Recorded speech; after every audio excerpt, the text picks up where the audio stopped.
share my screen for the PowerPoint. Okay, I will just present the three of you very quickly. Okay. And again, very, very sorry for this. And we are now live on YouTube, so let's start. Good afternoon to everyone who's watching us out there. And welcome to the third edition of our EuroWeb Book Corner. This time we are very happy to receive the three editors of the volume Textiles and Gender and Antiquity from the Orient to the Mediterranean, which was published by Bloomsbury last year in late 2020. We have with us Professor Mary Harlow, who is an associate professor in ancient history at the University of Leicester, and whose research focuses on the Roman period, and especially on Roman dress and on the Roman life cycle and Roman daily life. Also Professor Cecile Michel, who is Director of Research at the Laboratoire Archéologie et Sciences de l'Antiquité from the French CNRS, and also Professor at the University of Hamburg in Germany, and whose research focuses on cuneiform sources, and namely has been involved in the study of the cuneiform archives from Kanesh, so the old Assyrian archives, very interesting, and who also works on trade and society in Mesopotamia and Anatolia in the early second millennium, and also more broadly in daily life and material culture in Mesopotamia. And last but not least, we also have with us Dr. Louise Quillien, who is a researcher also at the Laboratoire Archéologique of the French CNRS, and whose work focuses more on economic and social history, but also the history of material culture and technology. And I think it is worth mentioning that her work on Babylonian textiles, focusing especially on the Neo-Babylonian and early Persian period, has just been published by Brill. So hopefully we will have another edition of the EuroWeb Book Corner with Louise soon. And she is also the leader of EuroWeb's Working Group 3, Textile Terminologies, and she's been doing a very good work in developing this particularly line of research within our network.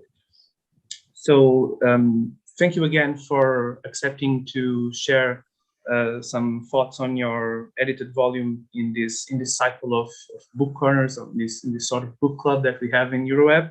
We are very pleased to have you, and we are looking forward to hearing about your volume. So the floor is yours whenever you are ready. Thank you very much, Francisco. So we will start, and Louise will share the PowerPoint. Yes, you need to give me the right to share screen. Oh, sorry. It's not yet activated. There you go. I think you should be able to do it now. Yes.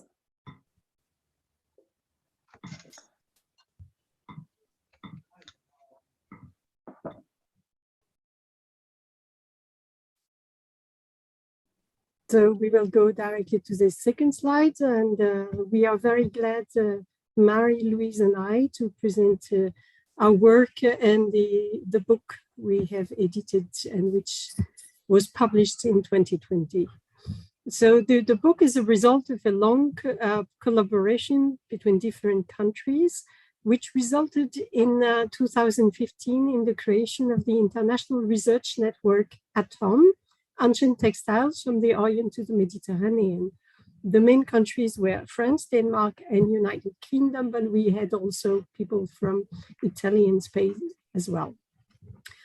This research network program had the objectives to define the impact of textile production on agriculture, husbandry, and also environment, generally speaking, its role in handicrafts, in trade, and more generally in the economy, but also the uses of textiles in the construction of gender and individual collective identities. And the project was organized in 6 main axes. The 6th one was dealing with education and dissemination. The 5 other axes were textile techniques, textile production in the Middle Bronze Age in the Near East, and especially in Turkey, textile terminologies, textiles in ritual and cultic practices, and what is interesting us today, textile and gender in textile production and dress. We have been producing several books during this program, which ended in 2018. and also a little film which was made during one of our conferences. This one was dealing on dyes and spices. And so now we'll focus more on textiles and gender, and I will leave Mari presenting the various events which brought us to that book. Okay, thank you very much. Hello, everyone. Well, we had 3 meetings as part of this process. The first one was a very small workshop on textiles and gender at the University of Leicester, where several of the contributors to the volume presented initial papers. And then we had a much larger thematic training workshop at Clermont-Ferrand, which was a great meeting of a lot of younger scholars, a lot of PhD students, and a lot of people working in museums who came, and we had semi-training skills. So we did some spinning with Ava, and Sophie de Rosier took us through lots of different weaving techniques. We looked at literary sources, we looked at iconographic sources, and we talked very much about how we might read these and how we might understand them in terms of the bigger themes of the project. And then finally, in October 2018, we had the large international conference in Nanterre, from which the volume that we're discussing today really came out of. But the next 3 slides will talk through most of the main themes that covered both these workshops and the conference itself. And these are really our themes. They're very interconnected, as you can see, and it's sort of superficial to divide them up in the way we have, but just for clarity's purpose. You can also see in the images on the next 3 slides the sort of material that we've been dealing with. So textile areas is one of the few areas of social and economic life where women are very visible. But does this influence how we conceptualize the gender division of labor? And can we identify cross-cultural variation in the allotment of tasks in the chaîne opératoire? So if men and women, for instance, perform the same task, is it differentiated or valued in different ways? And is, in fact, the way a task is done part of the performance of gender? As I say, everything is interlinked. And a question that came up quite often is, how do ethnographic studies, which tend to emphasize the role of women in textile production today, contribute to the stereotype of women's work or textile as women's work in the past? The next slide, Louise, please. Now, textile tools themselves are not inherently gendered. So how do we then gender textile production if we just have the tools? And is the contribution of men to textile production underreported in the ancient sources? And if it is, why might this be? And should we be considering the roles of children in textile production more? This was taken up by a couple of the papers in the volume. And is work and labor within ancient cultures strongly gendered, with clear distinctions between masculine and feminine tasks?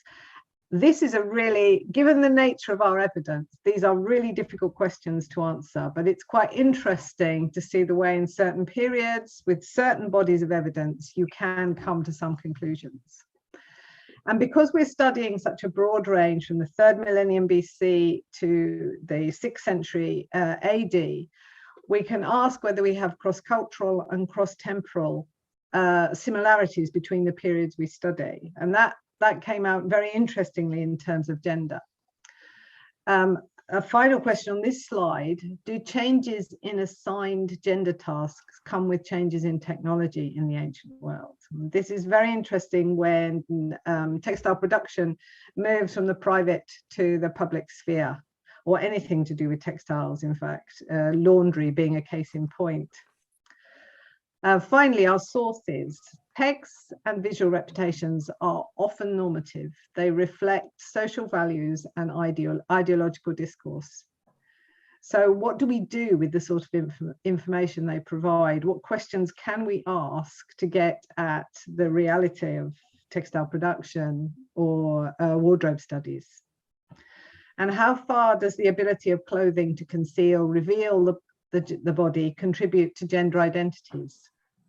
Are some fabrics, are some colors considered more suitable to one gender to another? And again, this is something that's reflected in the iconography, but we don't know how far we can pass it on to our understanding of daily life. And do particular garments or items of clothing reflect ways in which clothing feeds into the assumption of social control? The wrapped and covered body, which is still something that we look at very much today in the modern world, was very much an issue in antiquity. And then finally, in this section, we go to the next slide. I'd just like to say again, thank you to Catherine Brennecke and her team, because while we were in Clermont-Ferrand, we had the opportunity to visit the clothing from Les Martres de Vie, and it's part of her research project, is presented in the volume, but it's always very exciting to be able to see in reality items in a museum that you have read or written about yourself, but not actually been able to get close enough to look at the detail. And we had the opportunity to do that, and it was very exciting. Okay, I'll pass over to Louise now. Oh, thank you, Mary. So as you just said, the aim of our collective volume was to examine and question some of the gendered activities associated with the chaîne opératoire of textile production, as well as to look at ways in which dress has acted as markers of femininity and masculinity over time. Whereas textile production is often seen as a female sphere in antiquity, the different studies gathered in this book show a greater complexity. Men could have worked in textile crafts, in some of them, and the elements distinguishing men's and women's dress have varied throughout history. The 20 chapters of this volume cover a large geographical area, including Mesopotamia, Syria, Anatolia, Greece, Crete, Italy, France, Greece, and North Africa, and they range chronologically from the early 3rd millennium BCE to the first centuries of our era. The different authors convene data from archaeology, from texts, and iconography. We decided to divide the chapters in 3 main themes. The first one is transversal, the study of the wide vocabulary referring to textiles and clothing, to see in what extent there was a specific terminology according to the gender of the wearer of the clothes. Second dimension of the volume was to explore the gender division of labor and its variations over time. And a third one to discuss what dress and garments tells about the gender perceptions in past societies. And at the end of the volume was added an interesting note by Brigitte Lion on a haute couture collection by Jacques Esterel in the 70s. And he created a non-gender specific series of outfits inspired by Sumerian dress. And it shows that the gender aspects of textiles and clothing are still a very topical issue nowadays. Now I'm passing the floor to Cecile to present to you. Thank you very much, Louise. So we have decided to present you the different chapters and what we could take out of these chapters. First, looking at the production of the gender distinction in the production of textiles, looking from the Near Eastern's perspective, then the gendered dress, the gender aspect in the dress, also from the Near East perspective. And then we will look at the same theme, but from the Aegean and the classical period. So to study the textile in the ancient Near East, we have a great variety of sources which involve interdisciplinary studies. There are very few textile remains because organic material did not survive in this area of the world, but we have a lot of textile tools. We have an enormous amount of texts. We have naturally representations, and we have also many textile imprints in clay. So these are all the sources that we are studying when we look at the ancient Near Eastern textile. Next, please. So as for the written textiles, we start from the already fourth and late fourth and third millennium, where we have a lot of administrative texts which document the production of woolen textiles and also linen textiles in large workshops. And you have an example, the archives of the Palace of Ebla, which date to the 24th century BC, and which document very much the distribution of textiles to the court of Ebla. In the second millennium sources, you still have these large workshops. And if you look, for example, at the documentation of Mari, which is located in Syria, and the text date to the 18th century, you can see that the very large workshop employed thousands of workers, and the officials were receiving the raw materials and giving orders to workers who were organized in teams. And if we look at the first millennium now, you have a lot of documentation from the Babylonian temples, where you can see that weavers are the main non-religious personnel of the temple. But sometimes also the temples had contracts with weavers outside of the temple. And you have also private records. And these private records are numerous from the beginning of the second millennium and on, and they document the private, the domestic production of textiles. And then you have some religious texts and so on. And in these texts, you can see that, for example, the distaff and the spindle are symbols of femininity. Next, please. Naturally, we have also all these archaeological artifacts. We have a lot of textile tools, as I already said. They are eventually in a funerary context. Then we have the information with a connection if the skeleton are identified with the gender of the buried people.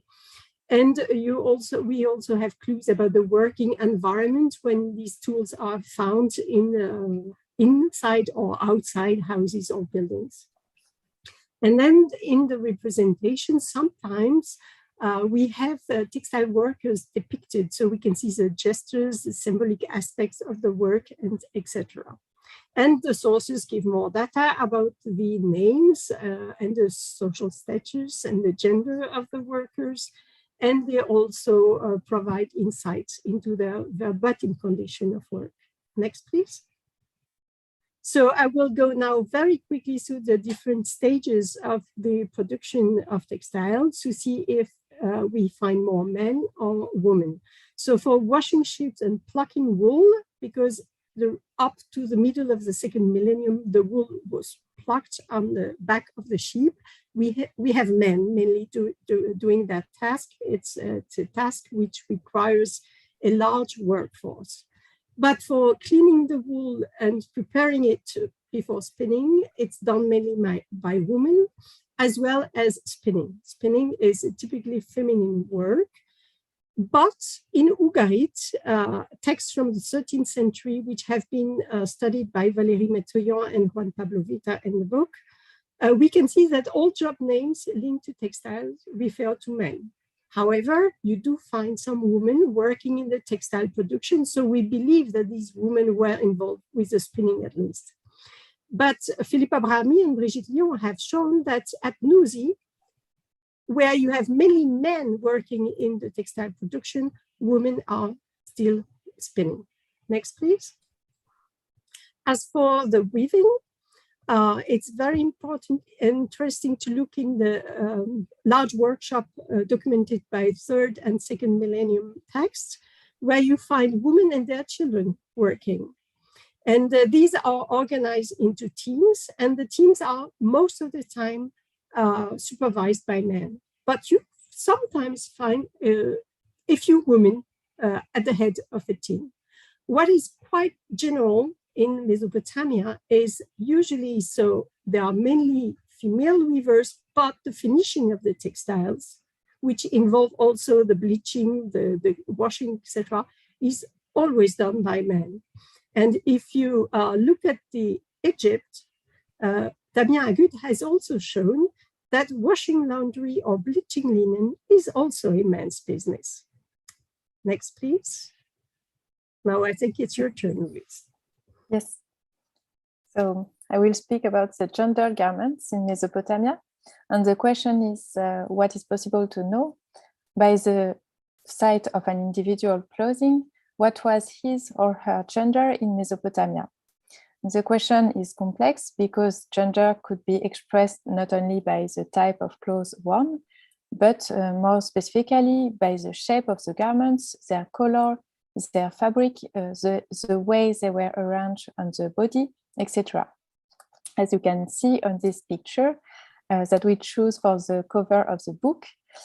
So it is a wall panel depicting the Assyrian king Ashurbanipal eating and drinking with his wife. And you can see their beautiful clothing, but also other elements of the bodily appearance, like, for instance, the accessories, the jewelry, etc. In Mesopotamia, dress and clothing expressed the gender of the wearer. Some of the articles of the volume focus on the study of terminology. Reading the cuneiform tablets from Mesopotamia, whether they were letters, inventories, economic deeds, royal inscriptions, religious literature, etc., we face a problem in identifying the differences between women's and men's clothing through the study of terminology, because the terminology was often generic and similar for both genders, but some different words appears also and are more specific to one gender or another. For instance, the Dowry texts of the Ebla Palace, studied by Maria Giovanna Biga, illustrate this phenomenon. She shows, for instance, that the adum and actum clauses can be given either to men or to women, while the Zara dress and pins were mostly given to women of the court. The same situation appears from the texts I am studying, the Babylonian text of the first millennium BC. The terminology is generally non-gender specific, but sometimes a precision is added, indicating the gender of the person for whom the clothes are intended. For example, we find the clothes mutsiptu said of woman and some military tunics for men. Iconography and archaeology evidence differences between men's and women's clothing, and these differences were not the same according to time and place. According to Barbara Coutureau, the shell inlays from Mari display a gender dress code. Women always have their head covered, either by a headdress, that you can see here, a kind of polos, or by a turban here. They wear a foot-length dress and a fringe shawl fastened with a pin. And the pin was used to hang amulets, probably with beads and a cylinder seal. Another important element of gender distinction in clothing, which has been raised in several articles of the book, is the color. The idea that certain colors were considered more suitable for men or to women has been little studied until now for Mesopotamia. All Babylonian texts suggest that colors played a role in the non-verbal language of dress, and very colorful clothes were more accepted in the female wardrobe than in the male one. This has been shown in particular by Philippe Abrahami and Brigitte Lyon's paper about the Medio-Babylonian cuneiform texts of the second millennium BC. In particular, they studied a list of clothes dated to King Marduk-Nadin-Are at the occasion of a wedding, and their conclusion is quite clear. They write, most of the items are common to both genders, but if we imagine the bride and the bridegroom sitting side by side, dressed in their festive garments, the striking difference would have been, besides the cap, the color. The sets of garments of the bridegroom are consistently defined as white and therefore one-colored. By contrast, the clothes of the bride are nearly all multicolored. Another difference between male and female garments could have been the way they were attached to the body. Cecile Michel, through a study of text and archaeology, in the second half of the second millennium BC, Anatolia and Assyria, has shown that the wearing of pins fastening the garments was a female prerogative among the milieu of the Assyrian merchant families. In the divine world, garments also differed according to the gender of the deities. For example, the goddess Inanna in a Sumerian hymn of Enki and the ordering of the world was characterized by her physical attributes, her voice, her speech, but also by her clothes that were feminine, according to Anne-Caroline Orandu-Loisel. So I quote the Sumerian text. Enki replied to his daughter, Holy Inanna, I made you speak as a woman with pleasant voice. I clothed you in garments of women's power. I placed for you female speech in its mouth. I gave in your hands the spindle and the hair grip. In the same way, Francis Johannes has shown in his study of the clothing of the goddess Nanaya in the first millennium BC that the kusitu, a particularly shiny garment adorned with gold sequins, was an attribute of female goddesses. Clothing was therefore an eloquent non-verbal expression of individual and collective identities in Mesopotamia. Dress and gender were intimately linked, and these links appear in the iconography, archaeology, and texts. And I leave the floor to Mary again for presenting the Greek and Roman areas. Marie, you have to unmute. Muted, sorry. I'm trying to keep out the building sounds. I'd just like to say that whenever I hear Louise and Cecile speak about their research periods, I think I've probably spent my career studying the wrong period. So it's I always find it very fascinating, but also the links across time they're intriguing and slightly suspicious, but they certainly exist. Anyway, to return to the volume. There were two papers that looked at the Bronze Age Aegean, Agata Ulanowska and Hedvig Landanias Enegren. Agata looked at the depictions of textile production on glyptics, on the tiny little seal stones. They're very, very tiny images. And on the slide, I've shown you the one that may perhaps be the warp-weighted loom. And one of the questions that her study has thrown up is not only a redefining of the glyptics themselves, but also whether or not this is a man doing the weaving. It's a very schematic figure, but for the most part, it lacks that big skirt that women are usually shown wearing on these glyptics. So perhaps men were doing the weaving. And then if we come forward in time to the late Bronze Age at Knossos, Hedvig looked at who was actually working in the textile workshops. And she has plenty of evidence for girls and boys working alongside women, certainly. And the question she asked to a certain extent is, how much does that mean men were present but actually hidden from us in the sources? Or whether in fact children were much more in evidence than we think, just because they are taken for granted and not mentioned. She also interestingly looked at the role of fringing and who was doing the fringing. And for this was one of the papers that could look at modern techniques, and she worked very closely, and the little picture on the slide shows you this, with a weaving cooperative in southern Italy, where they're still using traditional techniques to weave fringes that reflect the sort of things that may have been produced in Knossos. Okay, next slide, please. This is Cecilia and myself. We talked about color in dress. This was originally two papers, but we realized that we were talking about very much the same thing, so we combined our work. But again, as Louise mentioned earlier, color is very gendered in the Roman world. The sort of coloring that's coming up through the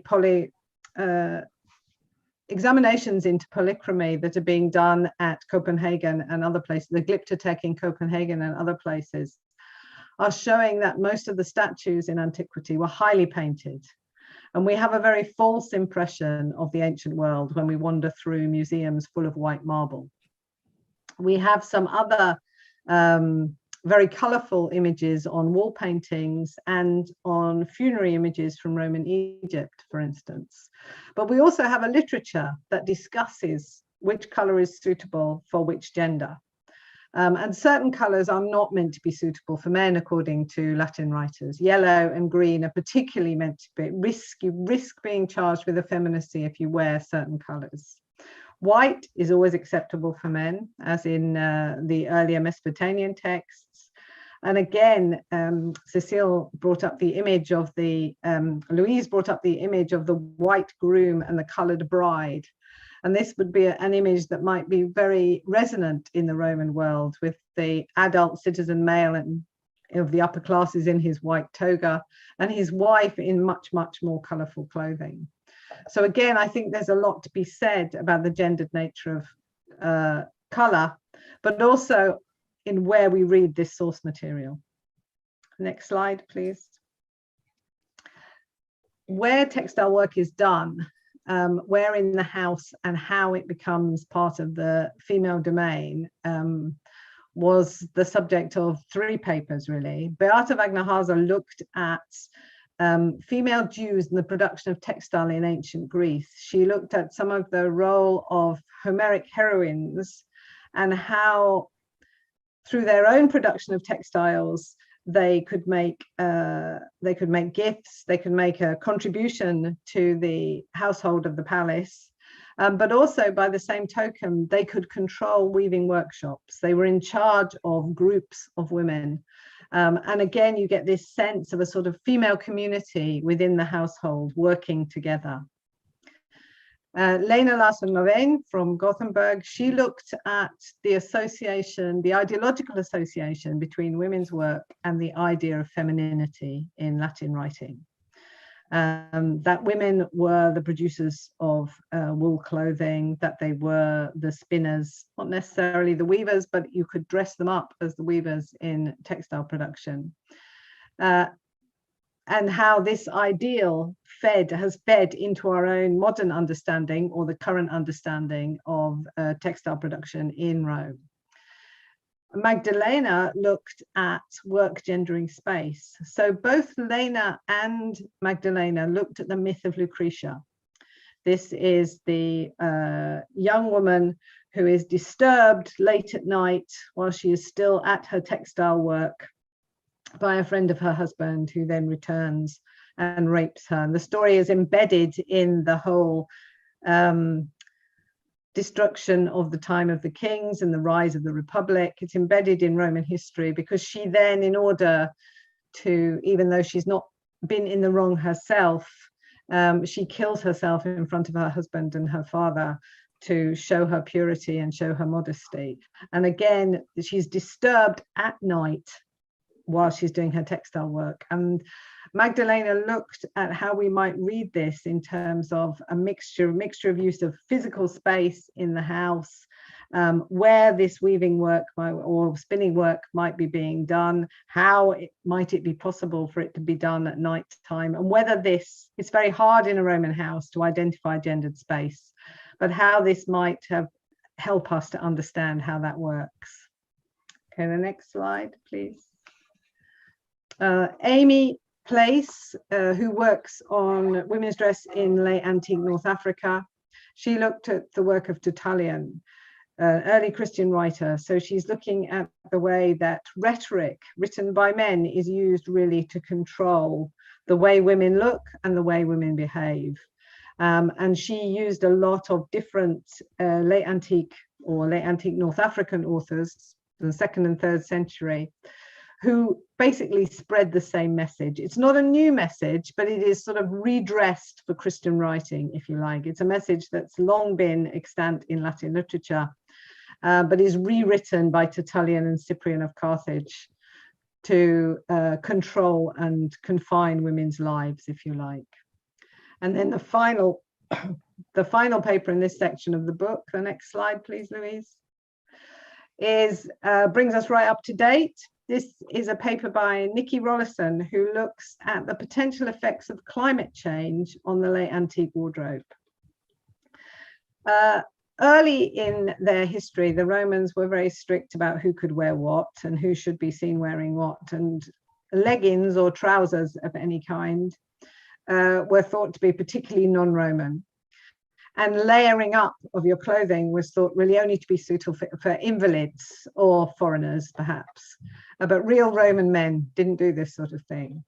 So when you get to the 5th and 6th century, or the 4th, 5th and 6th century, and you begin to see a completely new wardrobe coming in, it's an interesting to think about where we are getting these changes from. And there are lots of ideas about this, but one of the points that Nikki stressed was that by looking at polar cores, you can actually see that there was a mini ice age in this period, and that perhaps these are people making pragmatic decisions about changes in climate. They actually need to be more warmly dressed.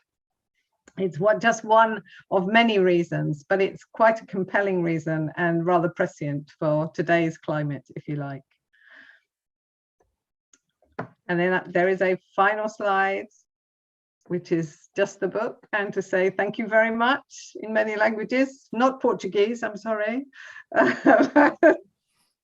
Thank you very much for listening to us, and we are prepared to take questions if there are any.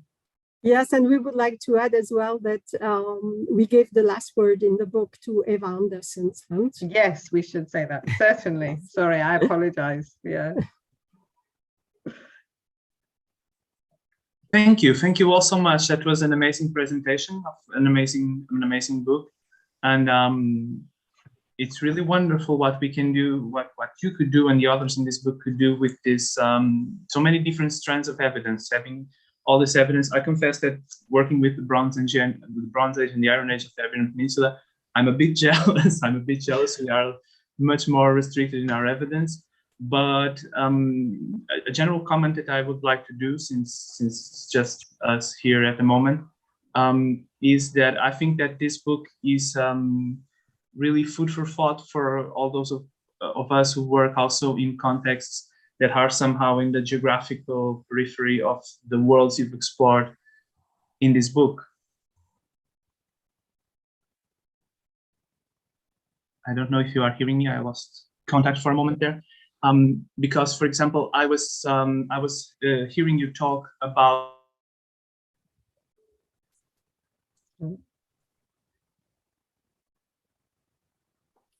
There are some technical problems. Yeah. We don't hear you, Francisco. I think you are frozen.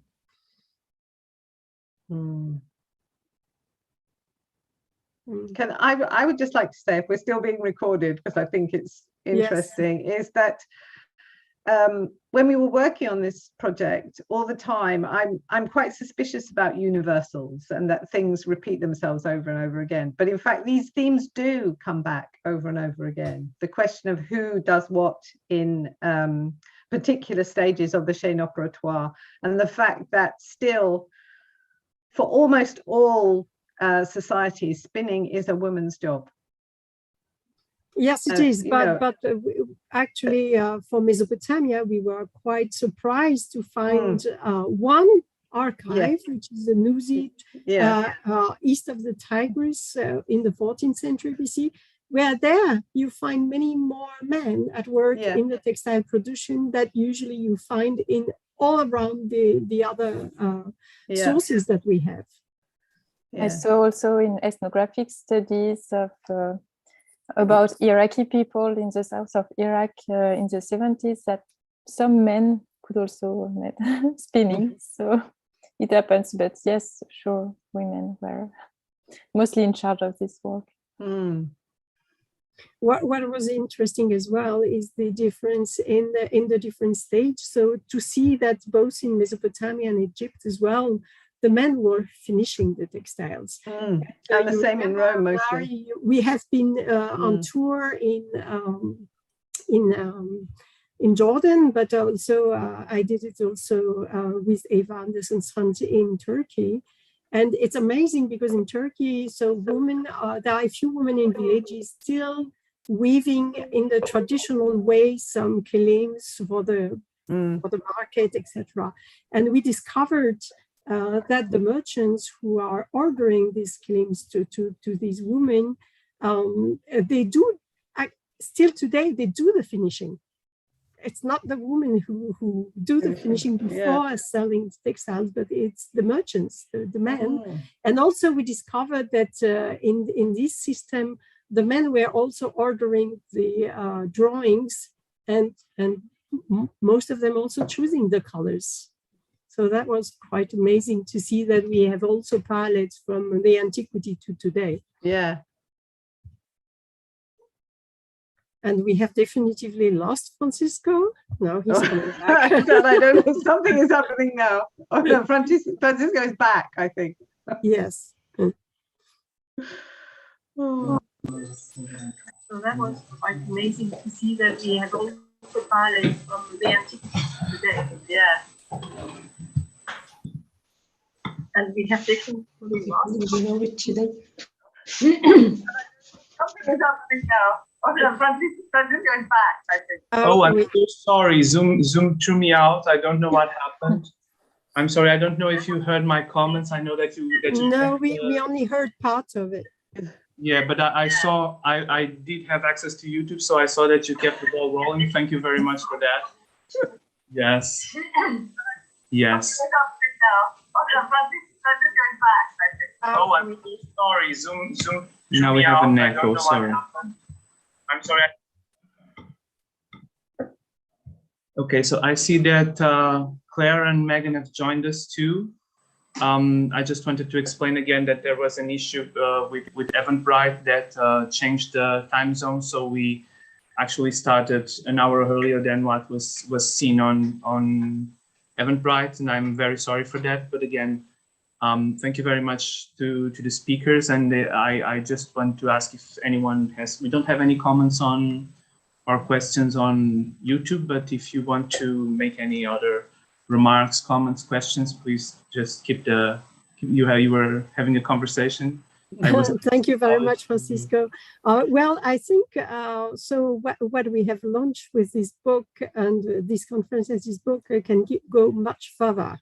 And I think it would be very interesting to have many more societies from different periods, and to have the same studies for different sources of different periods, and to see if we can still see the same tendencies that we have highlighted with this book. Yes, that would be very important. And the comment that I was making when I was so rudely interrupted by Zoom was precisely that I think that your book is going to be food for thought for those of us working in other areas too, where these kinds of assumptions about the gender nature of textile work, especially in the absence of written sources and iconographic sources, are very present still in scholarship. And the fact that your work and that the research that you've published in this book shows that the panorama was more complex and there were more nuances to it is very important. Also to explain some particular issues that we have had with understanding the organization of textile production. So I think it's a wonderful book, and it's a very useful book, most of all. So thank you very much. Thanks to you. Thank you, yes. So I think Megan is asking for the link to purchase the book. I can share here in the chat the link for the Bloomsbury page. Well done. It is. Yeah. Yes. And I understand that the paperback will be coming out soon too, early next year, is it? Wonderful. Very good. Very good. So if no one has any more comments or remarks, I'm going to thank our speakers very much, and apologize for all the technical issues with Eventbrite and now with Zoom too. Luckily the whole thing was streamed without interruption on YouTube, and we have a good recording there that we can share with anyone. And if anyone has any comments afterwards on YouTube or anything, I will let you know.